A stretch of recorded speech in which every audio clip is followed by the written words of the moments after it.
Hello বন্ধুরা, আমাদের উনুনে হচ্ছে বেগুন পোড়া চলছে।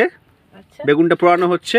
প্রথমে আমরা সেই মোটার দিকে তেল ফেল মাখিয়ে, হ্যাঁ, তারপরে আমরা ওই শিকটা দিয়ে আমরা হচ্ছে পাকাতে ঢুকিয়ে দিয়েছি। বেগুন পোড়া চলছে। শুনলাম যেটুকুনি 10 মিনিট মতো সময় লাগবে, মানে বড় বেগুন তো সেজন্যেই। আর এটা খুব পেঁয়াজ ভাজা, আলু, এই লঙ্কা ভাজা দিয়ে খেতে খুব সুন্দর লাগে। আর তার সঙ্গে একটু ওই রসুন একটু ভাজা ভাজা করে নিলে আরও সুন্দর লাগবে খেতে। হ্যাঁ,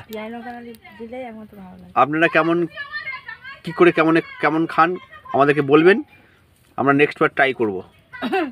কমেন্ট করবেন, ঠিক আছে? আপনারা জানাবেন আমাদেরকে আরও ভালো করে কীভাবে খেতে হয়। আমরা জানি না, প্রথমবার করছি। ঠিক আছে, আপনারা কমেন্টে জানান কেমন করে খেতে হয়। ইংল্যান্ডে থাকতাম। ঠিক আছে বন্ধুরা, ঠিক আছে, চলো।